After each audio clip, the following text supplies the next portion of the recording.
पढ़ा था निरपेक्ष या निरुपाधिक तर्क वाक्य के प्रकार, उद्देश्य, विधेय और गुण, परिणाम।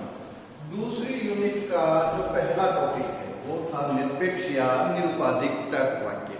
अब उसके अंदर के जो सब टॉपिक है उन पे हम चर्चा करेंगे। पहला सब टॉपिक है परिमाण, गुण और व्याप्ति, क्वांटिटी, क्वालिटी और डिस्ट्रीब्यूशन।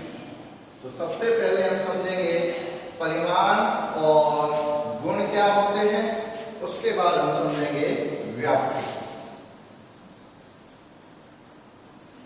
हेडिंग होगी हमारे आज के टॉपिक की परिमाण और गुण, क्वांटिटी और क्वालिटी।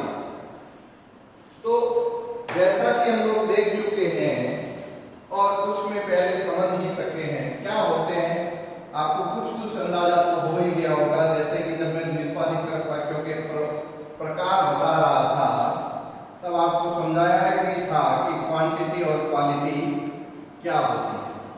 परिमाण को कहते हैं क्वांटिटी और गुण को क्वालिटी। सबसे पहले हम यही दो टॉपिक पढ़ेंगे, उसके बाद जो अगला टॉपिक होगा वह होगा हमारा व्याप्ति या डिस्ट्रीब्यूशन। क्या होता है परिमाण अथवा गुण? देखो, परिमाण क्या होता है, उद्देश्य की व्यापकता पर आधारित होता है। हमने दो चीजें और पढ़ी थी, उद्देश्य, विधेय। इनके मैंने नाम भी आपको बताए थे, सब्जेक्ट,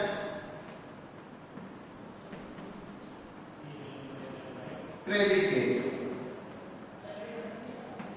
जिसको कहा था हमने सब्जेक्ट को हम एस से लिख सकते हैं, प्रेडिकेट को पी से लिख सकते हैं। हिंदी में लिखेंगे तो ऊ लिखेंगे, पी को विधेय या वी लिखेंगे। यह सब बातें हमने अपने जो सीरीज के पिछले कुछ वीडियो थे उनमें हम डिस्कशन कर चुके हैं। अब सबसे पहले क्या है परिमाण या क्वांटिटी, कैसे निर्धारित होता है? उद्देश्य पद की व्यापकता। इसको हम ऐसे समझेंगे, एक तर्क वाक्य का उदाहरण लेते हैं, सभी मनुष्य मरणशील। यह एक तर्क वाक्य का उदाहरण है। किस प्रकार का तर्क वाक्य है यह? ए प्रकार का। या एक और उदाहरण ले सकते हैं, सभी कौवे काले होते हैं। सभी कौवे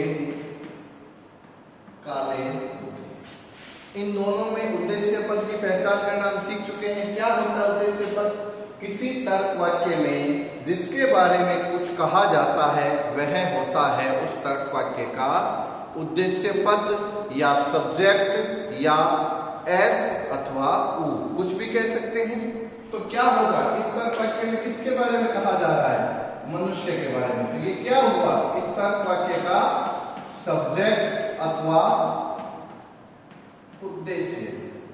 और अगर हम कहें इस तर्क वाक्य में सभी कौवे काले होते हैं, तो यहां उद्देश्य क्या होगा? कौवे, क्योंकि कौवों के बारे में ही कुछ कहा जा रहा है। तो यहां उद्देश्य हो गया कौवे। यह हो गया उद्देश्य। अब सवाल आता है, सर ये उद्देश्य पद की व्यापकता क्या होगी? कहने का मतलब है एक ये उद्देश्य हो गया, उसके बाद दूसरा बचा हुआ क्या होगा? विधेय।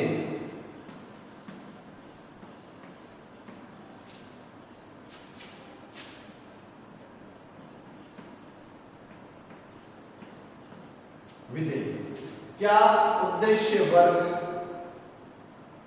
पूरा का पूरा विधेय वर्ग में समाहित हो जाता है। अर्थात जब हम कहते हैं सभी कौवे काले होते हैं तो किसकी बात कर रहे हैं? क्या उद्देश्य के जिसकी कही जा रही है? क्या पूरे के पूरे उद्देश्य की बात की जा रही है? हाँ, पूरे के पूरे उद्देश्य की बात की जा रही है। सभी मनुष्य मनुष्य है, सबकी बात की जा रही है। सभी कौवे काले होते हैं, सबकी बात की जा रही है। कोई छात्र चोर नहीं है। क्या पूरे के पूरे छात्र वर्ग की बात की जा रही है? जी हाँ, पूरे के पूरे छात्र वर्ग की बात की जा रही है। अगर एक पूरे वर्ग की बात की जाती है तो क्या होगा उद्देश्य? सर्वव्यापी। अगर पूरे वर्ग की बात, पूरे वर्ग की अथवा संपूर्ण वर्ग की, तो हमारा परिमाण कैसा होगा? सर्वव्यापी। अगर कुछ की बात की जाती है तो हमारा परिणाम कैसा होगा? परिमाण अंशव्यापी। ठीक इसी तरह गुण की भी हम कल बात कर चुके हैं। गुण कैसा होगा? या तो भाव में होगा या अभाव में होगा, या तो पॉजिटिव होगा या नेगेटिव होगा। सभी मनुष्य मरणशील है, समर्थन करता है तो गुण क्या होगा? भावात्मक या विद्यात्मक। कोई छात्र चोर नहीं है, समर्थन नहीं करता, निषेधात्मक रूप में है, तो गुण क्या होगा? निषेधात्मक। तो इस आधार पर परिमाण के दो प्रकार होंगे, सर्वव्यापी अथवा अंशव्यापी। गुण के भी दो प्रकार होंगे, भावात्मक और निषेधात्मक। यह तो हुआ क्वांटिटी और क्वालिटी। इसके बाद तीसरा टॉपिक स्टार्ट होता है डिस्ट्रीब्यूशन अथवा व्याप्ति। इसको समझने से पहले हमें कुछ मूल बातें समझनी आवश्यक है। वह मूल बातें क्या है? जो कि बहुत काम की बातें हैं।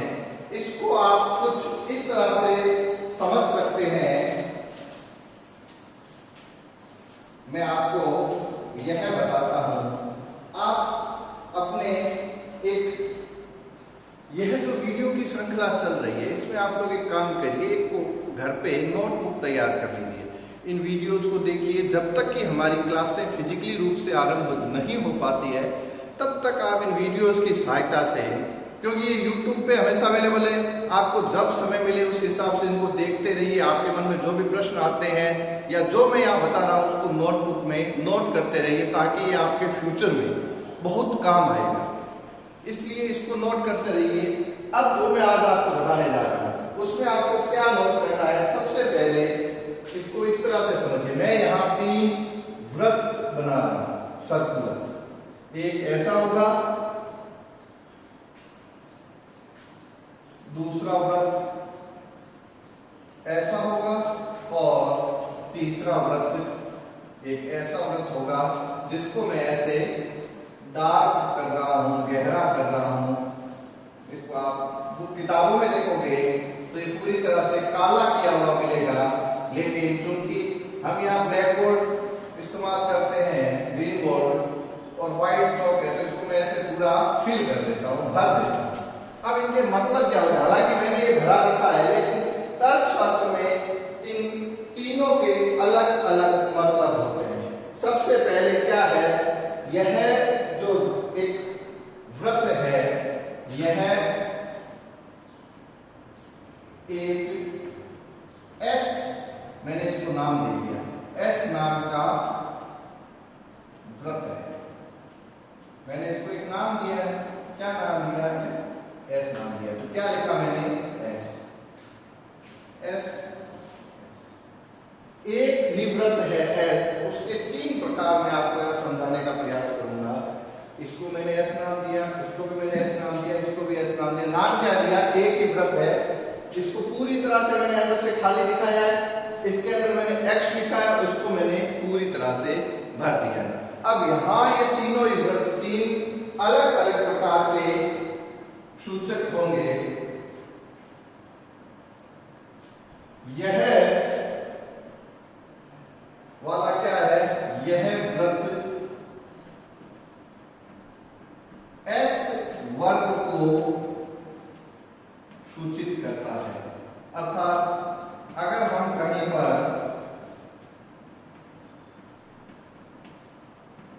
एक ऐसा वृत्त देखेंगे तो हम क्या कहेंगे? ये एस वर्ग एस क्लास का एक वृत्त है, सर्कल है। दूसरा क्या सूचित करेगा, यह क्या करेगा, यह वृत्त यह बताता है, यह वृत्त यह बताता है कि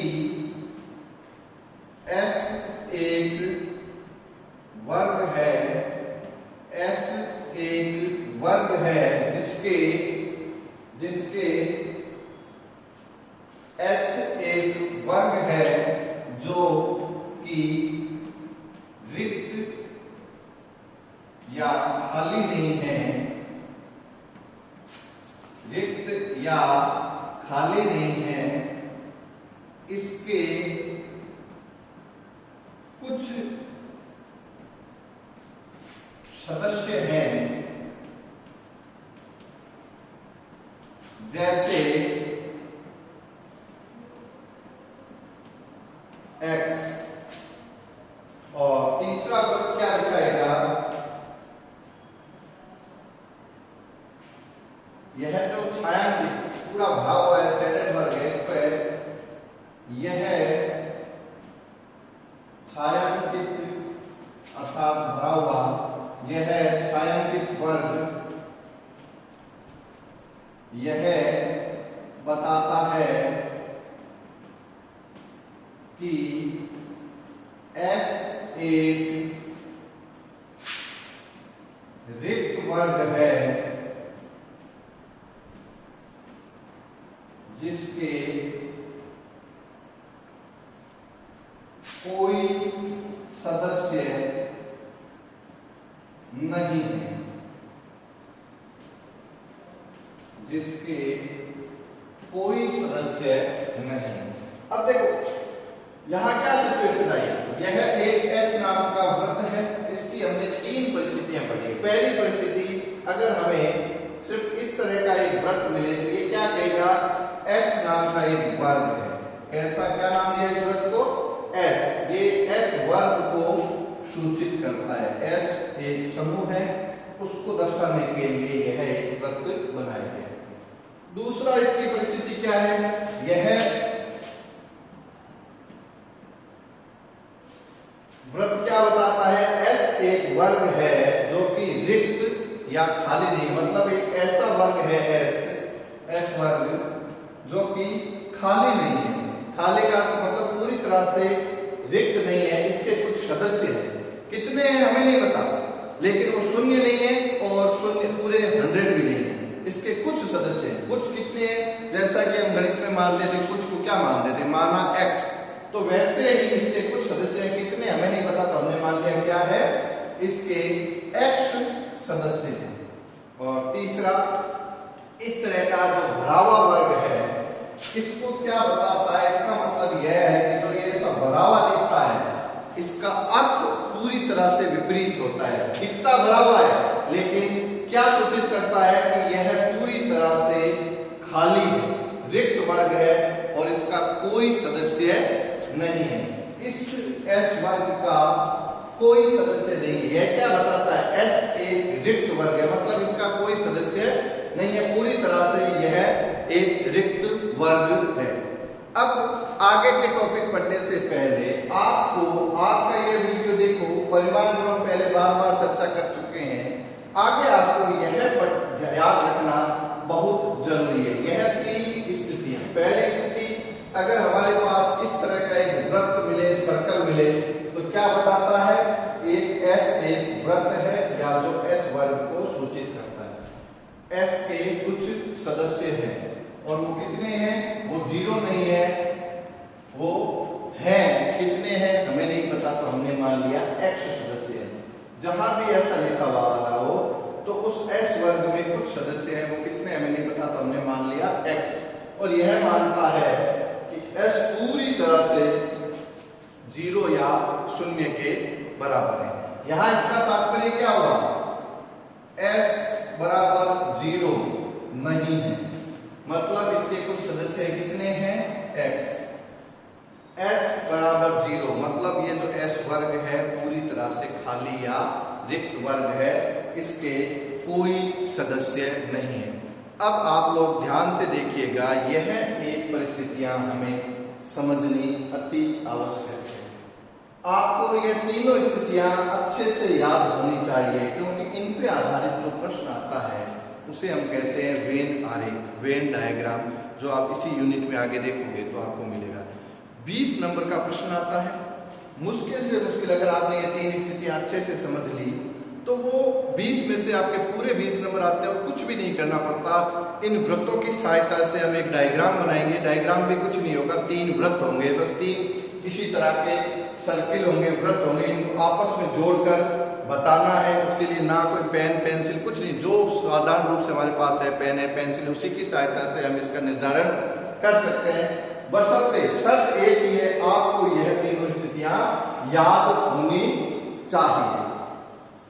तो इनको ध्यान से देख लीजिएगा, अच्छे से याद करिए। कुछ समझ नहीं आए तो ग्रुप में वापस शेयर कर देना। Thank you.